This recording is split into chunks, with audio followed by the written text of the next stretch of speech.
El sonido retumbó en la choza de barro y caña, cortando el silencio febril de la noche. No era el viento, ni la tos seca de su hijo, Mateo. Era un rasguño. Lobo, el perro chandoso y flaco que los había seguido desde el pueblo, estaba escarbando. Gruñía en voz baja, las patas delanteras trabajando frenéticamente en un rincón de la cabaña, cerca de la pared trasera donde el piso de tierra apisonada estaba más suave y húmedo. El polvo se levantaba, mezclándose con el olor denso a moho y paja podrida que dominaba el aire. «Quieto, lobo», susurró María, pero el perro no obedeció. Parecía poseído, determinado a desenterrar lo que fuera que estuviera allí. Una ola de miedo recorrió a María. Culebras, alacranes, las casas de la fiebre, era famosa por ellos. Agarró la única herramienta que había encontrado, una pala vieja y oxidada, dejada por el tío abuelo ermitaño. «Salí de ahí, perro», ordenó, empujándolo suavemente con el pie. Lobo retrocedió, pero siguió ladrando, los ojos fijos en el agujero superficial. María miró a sus hijos. Mateo, pálido y sudando frío en su esterilla de paja, observaba con ojos vidriados por la fiebre. Sofía, de 7 años, estaba acurrucada a su lado, el rostro enterrado en la cobija raída. Con el corazón latiéndole en la garganta, María clavó la punta de la pala en la tierra blanda. No esperaba encontrar nada más que barro, o quizás un nido de insectos, pero la pala golpeó algo sólido. El sonido fue un clank metálico, sordo y definitivo, que no era de piedra. Un escalofrío recorrió su espina dorsal. Se arrodilló en la tierra húmeda, el frío penetrando sus rodillas a través del vestido fino. Usó la pala como palanca y luego, impaciente, comenzó a escarbar con sus propias manos. El barro frío se pegó bajo sus uñas, pero no le importó. Sus dedos tocaron algo duro, cilíndrico y frío. No era una piedra, era metal. Escarbó alrededor del objeto, la respiración contenida hasta que pudo agarrarlo. Con un gruñido de esfuerzo, lo sacó de la tierra. Era un tubo cilíndrico de metal, quizás de 30 centímetros de largo, oscuro y cubierto por una capa de mugre y óxido. No parecía parte de una tubería moderna, parecía antiguo. Ambos extremos del tubo estaban sellados, no con roscas, sino con gruesas capas de cera oscura, ahora endurecida y agrietada por el tiempo. Era sorprendentemente pesado. María se sentó sobre sus talones, el tubo en su regazo, el olor a metal viejo y tierra mojada subiendo de él. ¿Qué era eso? ¿Una bomba vieja? ¿Los ahorros de su tío abuelo? Miró a Mateo. Se había sentado, la fiebre momentáneamente olvidada por la curiosidad. «¿Qué es, mami?» Lobo olfateó el objeto y ladró una vez más. Un ladrido corto de confirmación. Antes de echarse, ella tenía miedo de abrir, miedo de que estuviera vacío, miedo de que contuviera algo que no estaba preparada para ver. Usó la punta de la pala para romper el sello de cera en uno de los extremos. La cera era dura como piedra y se partió en astillas, revelando una tapa de metal bien encajada. Usó la pala como palanca y la tapa salió con un silbido, el sonido del aire antiguo escapando. Sacudió el tubo. Algo se deslizó hacia afuera. No eran monedas. Era un rollo de cuero aceitado, oscuro y flexible, que parecía haber sido tratado para resistir la humedad. El cuero había protegido perfectamente lo que estaba dentro. Sus manos, ahora temblando visiblemente, desenrollaron el cuero con un cuidado que no sabía que poseía. Dentro había papeles. Eran documentos gruesos, amarillentos en los bordes, pero increíblemente preservados. En la parte superior había un mapa. No era un dibujo infantil, era un mapa topográfico detallado, dibujado a mano con una tinta oscura que había resistido el tiempo. Mostraba ríos, elevaciones y, crucialmente, 3 pequeños círculos azules marcados como Nacimiento 1, Nacimiento 2 y Nacimiento 3. Debajo del mapa había un documento más formal. Leyó las palabras en la parte superior, la caligrafía elegante casi saltando de la página. Título de propiedad. Y debajo, una fecha que hizo que su estómago se desplomara. 18 de marzo de 1860. Y es en la esquina inferior un sello oficial del gobierno de la época. Sus rodillas, ya en el suelo, flaquearon y tuvo que apoyarse en la pared de barro para no caer de lado. El mapa y la escritura, 1860. No entendía lo que significaban las 500 hectáreas descritas, no todavía, pero el peso del objeto en sus manos era innegable. Miró el mapa de nuevo, los 3 círculos azules, los 3 nacimientos de agua, los únicos en la región, los nacimientos que don Armando Mendoza usaba. Las manos de María temblaban tanto que el papel crujía. Lágrimas calientes comenzaron a correr por su rostro, goteando en la tierra húmeda. Eran lágrimas de shock, de miedo y de una rabia fría y antigua que apenas reconocía. Antes de que descubramos el valor exacto, en 15 millones, de esos papeles, y lo que don Armando hará para mantenerlos enterrados. Contanos en los comentarios, ¿crees que los animales, como lobo, son más sensibles a los secretos antiguos que nosotros? La verdad es, para entender el peso de ese metal frío en las manos de María, para saber por qué estaba en una choza de barro con un hijo enfermo mientras el hombre que robó su herencia controlaba el agua de la región, necesitamos retroceder 5 meses. Necesitamos volver al día en que el tractor defectuoso se detuvo y el mundo de María se derrumbó, 5 meses antes. La vida de María Rodríguez todavía olía a tinto fresco por la mañana y al sonido de la risa ronca de su esposo, Javier. Él era el capataz de la Hacienda del Sol, un hombre orgulloso y fuerte, cuyo rostro marcado por el sol se suavizaba en cuanto entraba a la pequeña pero impecable casa que la hacienda les cedía. No era de ellos, pero era un hogar. Las paredes estaban pintadas de azul, y María mantenía una pequeña huerta de tomates y cilantro cerca de la puerta. Javier trabajaba de sol a sol, pero los sábados por la noche tocaba su guitarra vieja en el pequeño patio, mientras Mateo y Sofía bailaban descalzos en la tierra. La vida era dura, sí, definida por el trabajo pesado en las montañas colombianas, pero tenía una dignidad. María era respetada como la esposa del capataz. Le alcanzaba para comprarle zapatos nuevos a Sofía en Navidad y cuadernos para Mateo en el colegio. Javier era un hombre justo, respetado por los otros peones y temido por los perezosos. Tenía un sueño: ahorrar lo suficiente para comprar un pedacito de tierra propio, un lugar donde nadie pueda echarnos, decía, mirando las colinas que alguna vez pertenecieron a sus ancestros. Era una vida de pequeñas alegrías, anclada en la fuerza tranquila de Javier. Había una sombra, sin embargo, la avaricia de don Armando Mendoza. El tractor, Javier se había quejado de él por semanas. Los frenos están fallando, patrón. Es un peligro. Va a matar a alguien. María lo había oído decirle a Mendoza en el porche de la casa grande. Don Armando simplemente se encogió de hombros. Un capataz que le tiene miedo a su herramienta no me sirve, Javier. Arréglelo usted mismo en su tiempo libre o cállese la jeta. No voy a gastar plata en eso. Javier pasó 3 noches intentando arreglar los frenos, pero las piezas estaban demasiado gastadas. Él era capataz, no mecánico. A la mañana siguiente se subió al tractor, negando con la cabeza. «Tengo que irme», le dijo a María. La cosecha no da espera. Fue la última vez que lo vio vivo. La noticia llegó al mediodía, no por las palabras de un hombre, sino por el silencio. El sonido del tractor se detuvo abruptamente. Y luego, los gritos. María corrió, el corazón ya roto incluso antes de ver la escena. El tractor se había volteado en la ladera empinada, los frenos fallando exactamente donde Javier dijo que fallarían. Había muerto aplastado al instante. La imagen de su cuerpo, atrapado bajo el metal retorcido, se quemó en la memoria de María. Don Armando Mendoza apareció, miró la escena, a María en shock, y su única orden fue: «Saquen el cuerpo. El tractor todavía se puede salvar».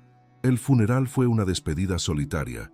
Don Armando ofreció una suma generosa como compensación, el equivalente a 300 reales, por sus años de servicio, pero no admitió ninguna culpa. El accidente fue registrado como error del operario. María usó todos los ahorros que ella y Javier habían guardado, la plata para la tierra de sus sueños, para darle un entierro decente en el pueblo. Compró un ataúd de madera de pino y pagó la misa. Cuando la última pala de tierra fue arrojada, María no solo estaba de luto, estaba en la quiebra. El desalojo fue rápido e implacable. 2 semanas después del entierro, contrataron a un nuevo capataz. Necesitaba la casa. María, Mateo y Sofía recibieron un aviso de 24 horas para desocupar la casa azul que había sido su hogar por 12 años. Empacó sus pertenencias en 3 cajas de cartón y 2 costales. No tenía a dónde ir. Sus padres ya habían muerto. Desesperada, golpeó la puerta de su suegra, doña Elvira, una mujer rígida y supersticiosa que vivía en una pequeña casa de 2 cuartos en la trastienda de una tienda en el pueblo. Doña Elvira la acogió, pero fue una acogida agria, llena de resentimiento. «Vos lo mataste», le siseó a María la primera noche, mientras los niños dormían en una esterilla en el piso de la sala. «¿Qué? Vos, con tu mala suerte. Mi hijo era fuerte, estaba sano, se casó con vos y ahora está muerto. Trajiste la sal a esta casa». La acusación era demencial, pero en el pequeño pueblo supersticioso comenzó a calar. María ya no era la esposa del capataz, era la viuda salada, la mujer que había llevado a su propio esposo a la muerte. La caída económica fue vertiginosa. Sin ingresos, María dependía de la comida que su suegra le daba, que siempre era escasa y ofrecida con desprecio. Intentó buscar trabajo lavando ropa, pero las otras mujeres del pueblo, amigas de Elvira, de repente no necesitaban sus servicios. Estaba socialmente aislada, era una paria. Para empeorar las cosas, Mateo enfermó. Una fiebre que comenzó baja, pero que se volvió alta y persistente, acompañada de una tos seca que lo mantenía despierto por la noche, delirando. Desesperada, María fue a la farmacia. «Antibióticos», suplicó. El farmacéutico, un hombre gentil pero cansado de dar fiado, anotó en su libreta: «Esta es la última vez, María. Su cuenta está muy alta, tiene que pagar lo que debe». Volvió a casa con la medicina, pero el miedo se estaba instalando. La deuda crecía y la fiebre de Mateo no cedía. La humillación era constante. Ella y sus hijos comían solo una vez al día, las sobras frías que Elvira les daba, mientras podía oír a su suegra comiendo pollo caliente en la cocina. La humillación social era diaria. «No dejen que sus hijos jueguen con los de María», oyó decir a una vecina. «Está salada. Y el niño está enfermo. Nos va a pegar la enfermedad a los nuestros». Los niños, antes populares, ahora eran evitados. Mateo, demasiado débil para que le importara, solo preguntaba por su papá. Sofía comenzó a esconderse detrás de la falda de María, los ojos grandes y asustados cada vez que la abuela entraba al cuarto, temiendo la próxima explosión de rabia o acusación. El fondo del pozo llegó en una noche fría de montaña. La fiebre de Mateo empeoró. Estaba delirando, llamando a Javier. Doña Elvira entró al cuarto, sintió la frente del niño y retrocedió como si se hubiera quemado. «Es la fiebre», gritó, los ojos desorbitados por el pánico supersticioso. «Es la misma fiebre que mató a los otros en la región. Es la casa de la fiebre». Agarró las pocas cosas de María. «No me voy a morir por culpa tuya. Fuera, fuera de mi casa». Empujó a María, a Mateo febril y a Sofía llorando al patio trasero, arrojando sus costales al barro. «Andate a la tierra enferma que te pertenece». Y cerró la puerta con llave. La puerta se cerró con un golpe final y hueco, y María oyó la tranca de hierro deslizarse al otro lado. Estaba en el patio trasero, en el barro frío, sus pocas pertenencias arrojadas a sus pies. El viento de la montaña colombiana cortaba su chalina fina. A su lado, Sofía, de 7 años, lloraba silenciosamente, las lágrimas calientes dejando surcos limpios en su rostro polvoriento. Pero el verdadero terror estaba en el niño que sostenía. Mateo, de 10 años, ardía en sus brazos, el cuerpo tenso en espasmos de fiebre, murmurando el nombre de su padre muerto. Fiebre, salada. La voz de su suegra, doña Elvira, todavía resonaba desde dentro de la casa cerrada. La crueldad de la superstición era más fría que el viento de la noche. María miró la calle oscura del pueblo. Las ventanas estaban cerradas, las luces apagadas. Ninguna puerta se abriría para la viuda salada y su hijo enfermo. El miedo que su suegra tenía de la misma fiebre era contagioso. El pánico subió por la garganta de María, un sabor a bilis y cenizas. Estaba sola. Si se quedaba allí, en el patio, Mateo podría no sobrevivir la noche. El frío y la fiebre eran una combinación letal. Apretó al niño febril contra su pecho, sintiendo el temblor de su cuerpo, y una rabia fría y dura como el acero comenzó a tomar el lugar de la desesperación. Elvira no la mataría. La superstición del pueblo no mataría a sus hijos. Tenía una opción, una, terrible, pero era la única. Metió la mano en el bolsillo del vestido y sintió el papel doblado, la escritura de la herencia, la única hectárea de tierra a nombre de Rodríguez que el viejo coronel Mendoza no había robado, la propiedad que había reclamado pagando los 300,000 pesos de impuestos, la plata que debería haber sido para la medicina de Mateo. Había pagado por el derecho a poseer el lugar que todos en la región temían, la casa de la fiebre. La ironía era tan amarga que casi se ahogó. Su suegra la había echado por miedo a la fiebre, y ahora la única salvación era la casa de la fiebre. «Vámonos», dijo, la voz ronca, rompiendo el llanto de Sofía. Se echó a Mateo, pesado y delirante, a la espalda, amarrándolo con la chalina para que no cayera. Le entregó uno de los costales de Ixtle a Sofía. «Agárrate fuerte, no me soltés la falda». Sofía sorbió, limpiándose la nariz con el brazo, y se aferró a la tela. «Pa, ¿dónde vamos, mami?» «Pa, la casa», mintió María. «Vamos a nuestra propia casa». La decisión estaba tomada, o me arriesgaba en la casa de la fiebre que todos temían, pensó, dando el primer paso en el barro, o veía a mi hijo delirar y morirse a la intemperie. La caminata era de 3 kilómetros, subiendo la loma que se alzaba detrás del pueblo.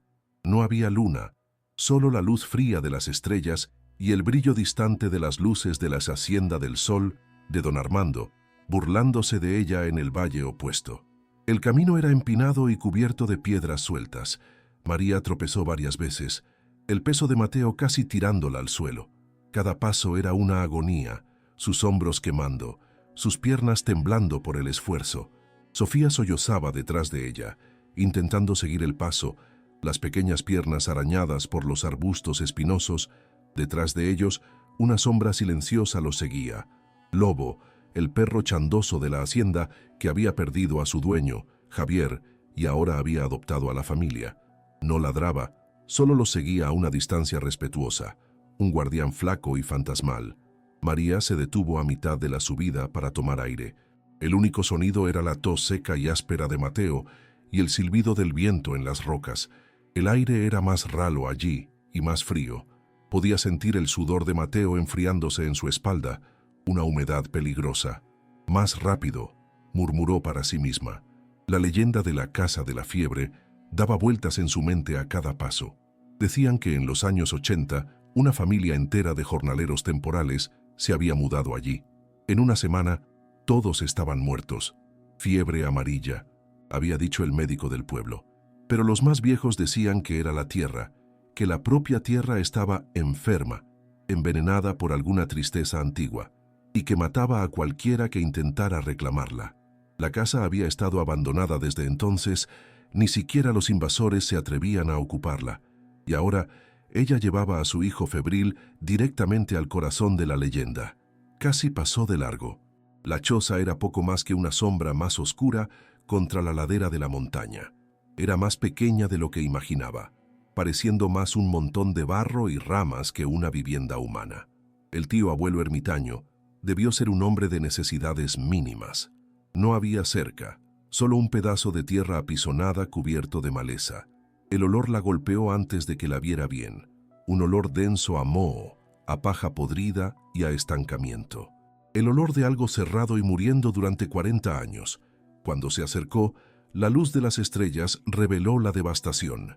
Era literalmente una choza de barro y caña. Las paredes eran de bajareque, pero la lluvia y el viento habían erosionado grandes agujeros, revelando la estructura de caña por debajo. El techo de paja estaba negro de podredumbre, hundido en el medio, y podía ver el cielo a través de varios agujeros. La puerta estaba caída de una sola bisagra de cuero, colgando torcida. No había ventanas, solo aberturas cuadradas en el barro. Era un monumento al abandono. Sofía se detuvo, tirando de la falda de su madre. «No, mami, es la casa de los muertos. No voy a entrar». La niña temblaba de terror. María bajó a Mateo suavemente al suelo por un momento. El niño gimió, pero no se despertó. Se arrodilló frente a Sofía. «Escúchame», le dijo, la voz feroz. «No hay muertos acá. Solo está el viento. Y acá adentro, el viento no puede agarrarnos. Tenemos que proteger a Mateo. Vos sos una niña valiente. Necesito que seas valiente ahora». Le secó las lágrimas a su hija con el pulgar sucio de barro. Empujó la puerta, que raspó el suelo de tierra con un sonido áspero. El olor de adentro era sofocante. Era el olor a humedad atrapada, a excremento de murciélago y al polvo de incontables insectos muertos. El aire estaba quieto, pesado. El piso no era de madera, era de tierra apisonada, y estaba húmedo al tacto, incluso sin lluvia. El techo goteaba el sereno de la noche, creando pequeños charcos de barro adentro. El único cuarto estaba vacío, excepto por un catre de madera podrida volcado en un rincón y una pila de paja enmohecida que quizás había sido una cama. Era una tumba, fría, húmeda y oscura, pero era una tumba con paredes. Era un refugio, por miserable que fuera. María entró primero. Lobo entró justo detrás de ella, la nariz olfateando el aire, e inmediatamente se fue al rincón más alejado, gruñendo en voz baja a algo que María no podía ver. Lo ignoró. Necesitaba crear un nido. Arrojó los costales al suelo, en el rincón más seco que pudo encontrar, lejos de las goteras. Arrancó la paja enmohecida del catre y la tiró afuera. Acostó a Mateo sobre los costales de Ixtle, cubriéndolo con la única cobija que tenían. La frente del niño ardía, pero sus pies estaban helados. Se sentó a su lado, atrayendo a Sofía a su regazo, intentando calentar a los dos niños con el calor de su propio cuerpo. Lobo se echó a sus pies, un círculo de pelo flaco, los ojos brillando en la oscuridad, todavía gruñendo bajito a las sombras de la choza. La noche sería larga. María no durmió. Se quedó sentada, escuchando la respiración difícil de Mateo, la tos que rasgaba el silencio. Oía el viento silbando a través de las paredes de caña, las ratas escarbando en el techo podrido y el goteo constante del agua en el piso de tierra. El olor a moho y enfermedad parecía pegársele a la piel. Miró a su hijo, delirando en un lugar donde otros habían muerto de fiebre, y la desesperación la golpeó como una pared física. ¿Había salvado a sus hijos de la intemperie solo para traerlos a una tumba húmeda? Si estuvieras en el lugar de María, con un hijo enfermo en un lugar maldito, ¿qué harías primero? ¿Intentar prender un fuego o rezar para que amaneciera pronto? Comenta ahí. Apenas sabía que la respuesta para su supervivencia no estaba en el fuego ni en el amanecer. Estaba a menos de 3 metros de distancia, enterrada bajo el barro frío, y el único que lo sabía era el perro que le gruñía al suelo. La mañana siguiente al descubrimiento, encontró a María exhausta, pero cambiada. El tubo de metal estaba escondido de nuevo en el agujero, cubierto por la tierra y encima por la esterilla de dormir de Sofía. El objeto parecía pulsar bajo el suelo, un corazón de metal latiendo un secreto de 160 años. Pero el secreto no podía curar la fiebre. Mateo todavía temblaba, el cuerpo caliente y húmedo. La supervivencia inmediata era la prioridad. La choza era una trampa de humedad. El techo de paja podrida goteaba el sereno de la noche, convirtiendo el piso de tierra en un barro frío. El olor a moho era tan espeso que parecía pegarse en la garganta. María pasó el día en una actividad frenética. Usó la pala vieja para cavar una pequeña zanja de drenaje alrededor de la choza, desviando el agua que escurría de la ladera de la montaña. Ella y Sofía, que ahora entendía la gravedad de la situación, recogieron paja seca y ramas para intentar tapar los peores agujeros del techo. Lobo, el perro, no se apartaba del lado de Mateo, echado a los pies de la esterilla del niño como un centinela flaco, gruñendo bajo cada vez que el viento silbaba de forma extraña por las paredes de caña. La casa de la fiebre era un refugio miserable, pero ahora, con el secreto bajo el suelo, Parecía menos una tumba y más un fuerte sitiado. Al anochecer, después de que los niños comieron la última porción de arroz cocido que había traído y Mateo finalmente se durmió bajo el efecto de la fiebre, María encendió una vela. Desenterró el tubo. Era hora de entender.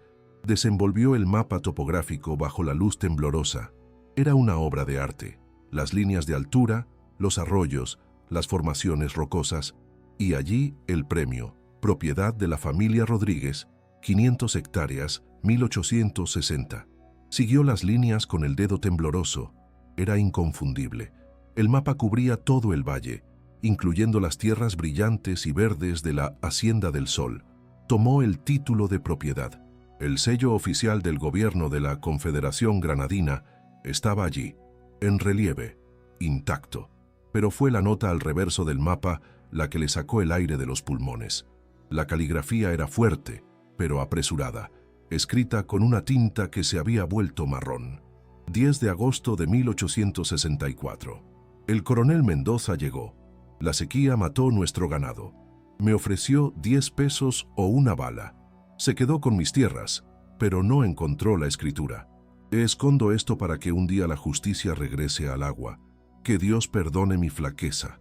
Javier Rodríguez. El nombre de su esposo, su tatarabuelo. La historia se repetía. Un ciclo de robo y muerte. Finalmente entendió el valor. 15 millones. No era la tierra, era el agua. Los 3 nacimientos que marcaba el mapa, los únicos en la región, eran la fuente del monopolio de don Armando. Él no solo cultivaba, vendía agua al propio pueblo, controlando la vida y la muerte por la sed. Su riqueza no había sido construida, había sido robada a punta de pistola.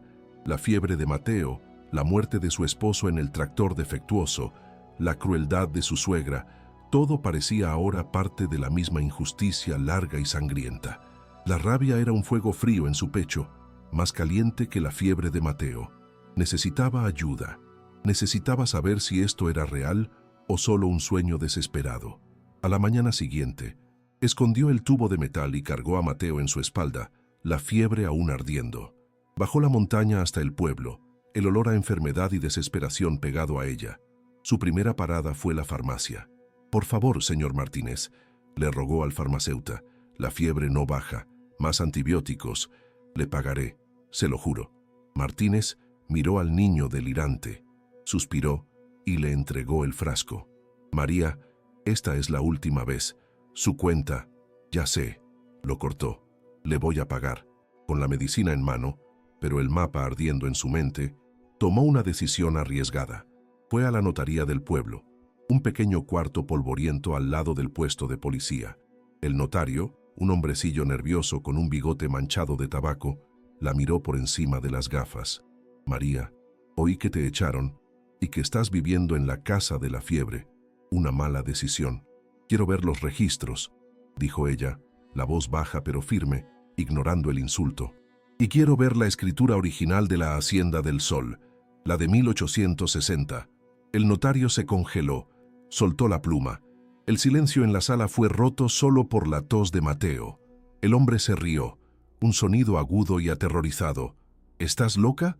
¿La fiebre te afectó el cerebro? Esos son los archivos privados de don Armando Mendoza.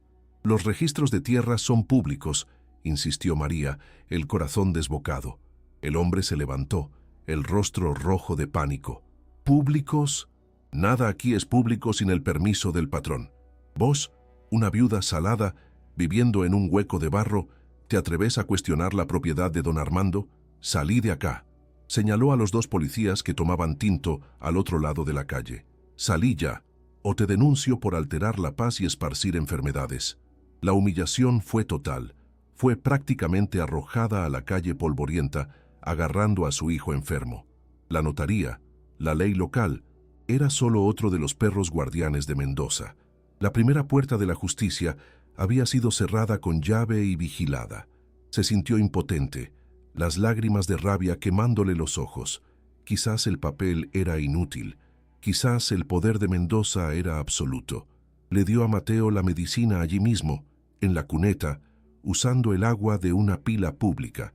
Estaba a punto de rendirse, de volver a la choza y enterrar ese tubo maldito para siempre. Pero cuando pasó frente a la iglesia, la puerta se abrió. El padre Gabriel, un anciano que llevaba 40 años en la parroquia, la llamó. María, hija mía, oí los gritos, vení acá. La llevó a la sacristía, lejos de los oídos, el olor a incienso y velas viejas llenando el aire. ¿Qué hiciste, criatura? El notario está aterrado. Mencionaste 1860. Es verdad, padre, susurró, la desesperación quebrando su voz. Lo encontré. En la choza, mi tatarabuelo dejó un mapa y el título de propiedad. Los nacimientos de agua. El padre se sentó pesadamente en un banco de madera. No parecía sorprendido. Parecía terriblemente triste. Se persignó. Entonces, la leyenda es cierta. Javier Rodríguez, 10 pesos o una bala. Nosotros, los más viejos, oímos la historia, pero pensamos que la prueba había muerto con él. Entonces, ¿usted me cree? Creer es una cosa, María. Actuar es otra. El padre se miró las manos arrugadas. ¿Vos sabés lo que es don Armando? No es su padre ni su abuelo. Es más inteligente, más cruel. Él controla el agua, y quien controla el agua, controla la vida, controla al juez, controla al alcalde.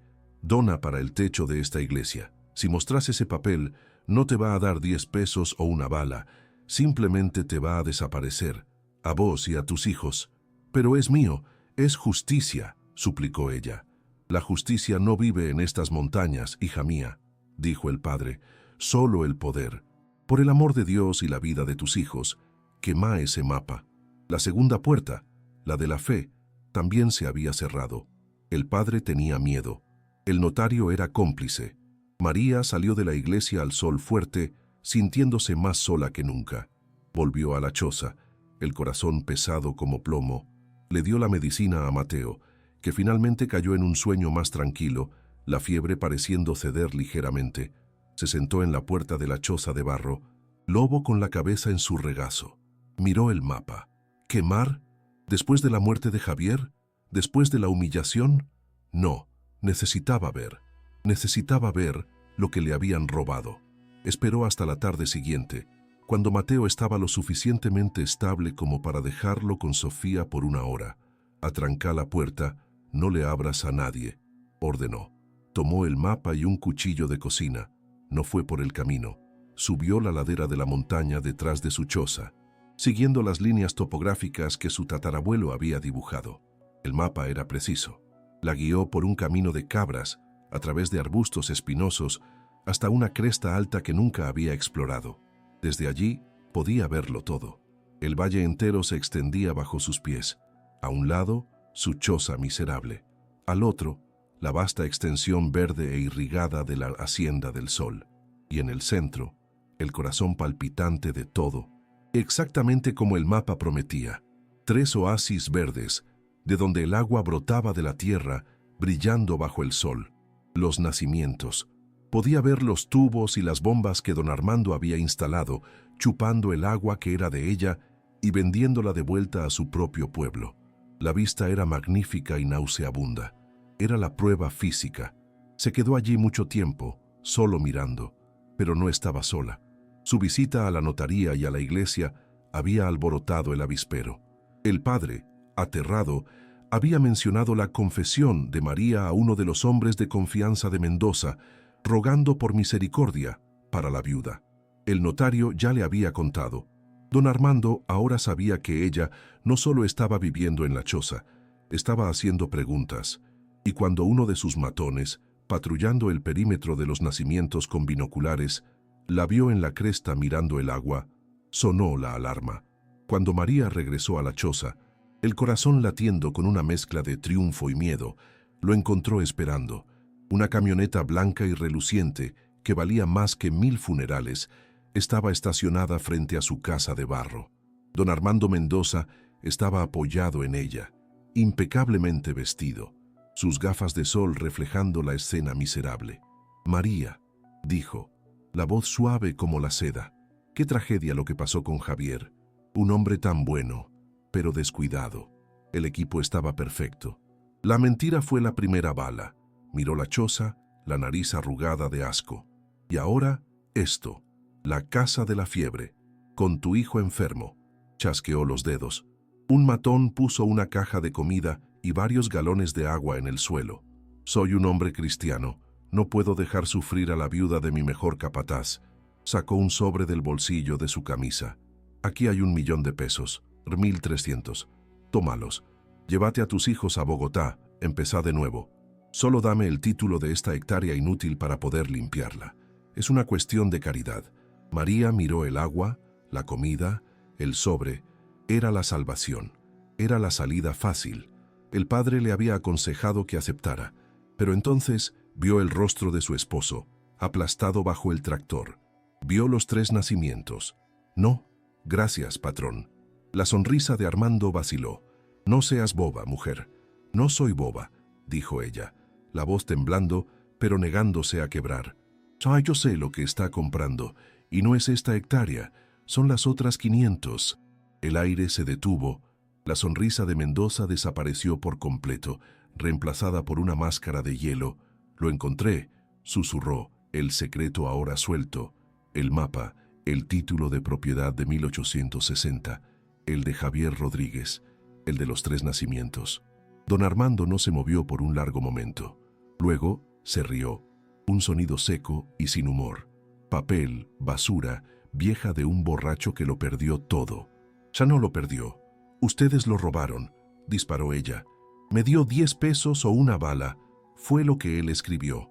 El color desapareció del rostro de Armando. Sabía que ella tenía la prueba. Dio un paso adelante, la suavidad desapareciendo, revelando al depredador debajo. Miró a Mateo, que observaba pálido desde la puerta. Tu tatarabuelo era un soñador. Tu marido fue un descuidado. Y vos sos una tonta. Se inclinó. Andate mientras podás, o tus hijos van a crecer sin madre, así como crecieron sin padre. Se dio la vuelta y subió a la camioneta. Ah, y a propósito, dijo desde la ventana, el arroyito que pasa cerca de acá se va a secar esta noche. Buena suerte con la fiebre, Iu. La amenaza de don Armando Mendoza no era una hipérbole, era una promesa. A la mañana siguiente, María se despertó con un sonido que era aún más aterrador que los gritos de la noche. El silencio. El pequeño arroyo que pasaba a 100 metros de la choza, su única fuente de agua para lavar y hervir, estaba mudo. Corrió hasta allí, el corazón latiéndole en la garganta.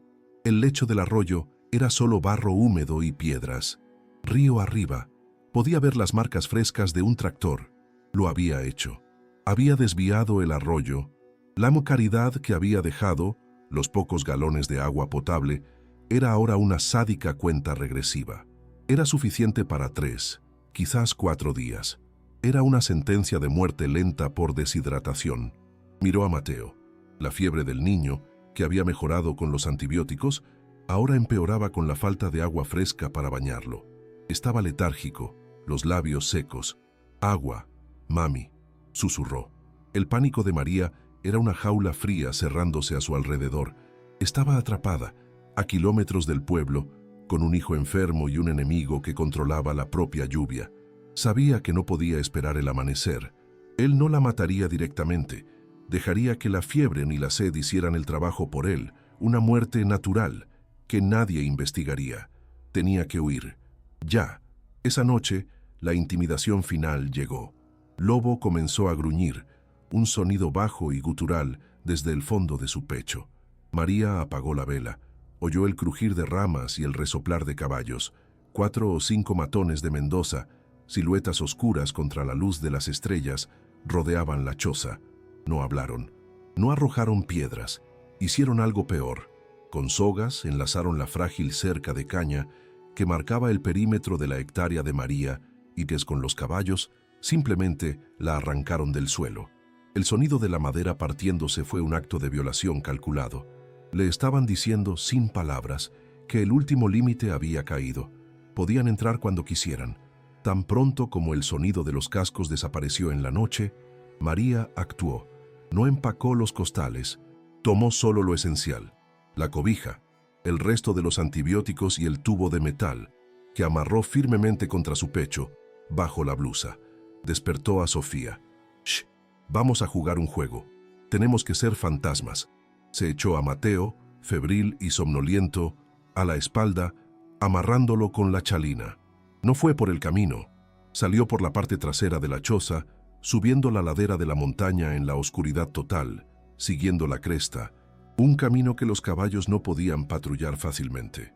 Lobo, su guardián silencioso, iba adelante, un guía sombrío. Caminaron por horas, una ordalía en la oscuridad. El miedo a las culebras, el viento frío y el peso de Mateo casi la quebraron, pero siguió.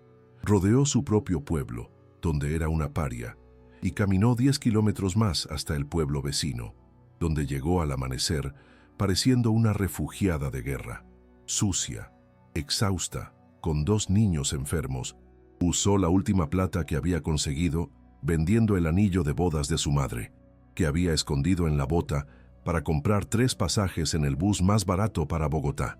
El viaje de 18 horas fue una mancha de fiebre, miedo y rezos silenciosos, cada parada haciendo saltar su corazón, esperando ver a la policía local de Mendoza subiendo para arrestarla.